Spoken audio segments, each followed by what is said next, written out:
تبارك الذي نزل الفرقان على عبده ليكون للعالمين نذيرا۔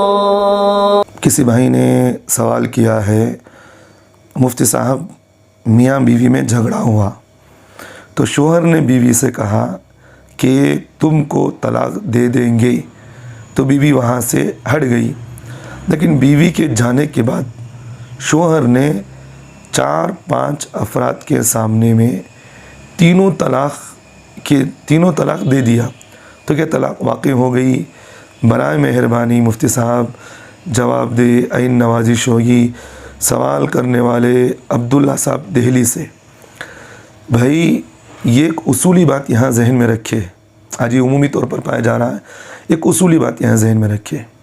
دیکھیے طلاق واقع ہونے کے لیے شوہر کے سامنے بیوی کا ہونا یا کسی اور کا ہونا، یعنی بیوی کے رشتہ دار کا ہونا یا دوست احباب کا، کسی کا بھی ہونا یہ ضروری نہیں۔ بات سمجھ میں آ رہی ہے؟ طلاق واقع ہونے کے لیے شوہر کے سامنے بیوی کا ہونا یا کسی اور کا ہونا جو ہے ضروری نہیں ہے۔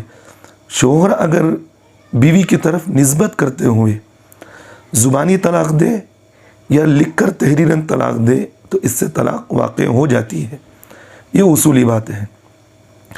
تو لہٰذا صورت مسئلہ یہی ہے، شوہر نے 4 یا 5 افراد کے سامنے بیوی کی طرف نسبت کرتے ہوئے 3 مرتبہ جو اس نے طلاق کہا ہے، تو اس سے اس کی بیوی پر تینوں طلاق واقع ہو گئی۔ اب اس کی بیوی اس کے نکاح سے ختم ہو گئی ہے، یعنی کہ اس کی بیوی پر طلاق حرمت مغلظہ واقع ہو گئی۔ اب یہ اس کی بیوی سے کسی بھی طریقے سے رجوع بھی نہیں کر سکتا یا تجدید نکاح کے ذریعے سے بھی وہ اپنے پاس نہیں رکھ سکتا، وہ اس کی بیوی ہمیشہ کے لیے اس کے لیے حرام ہو گئی۔ اب اس کی بیوی کے لیے وہ آگے اب جو اس کے لیے ضروری ہے وہ شوہر کی عدت گزارے گی۔ عدت گزارنے کے بعد وہ دوسرے مرد سے چاہے تو نکاح کر سکتی ہے۔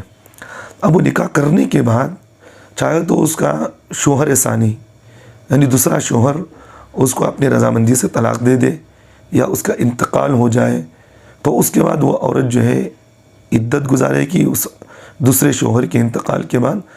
اب عدت گزارنے کے بعد اگر وہ عورت جو ہے شوہر اول یعنی پہلے مرد نے جسے اس کو 3 مرتبہ طلاق دیا ہے، اگر وہ اس کے پاس جانا چاہتی ہے تو تجدید نکاح اور تجدید نئے مہر کے ساتھ وہ اس کے ساتھ جا سکتی ہے۔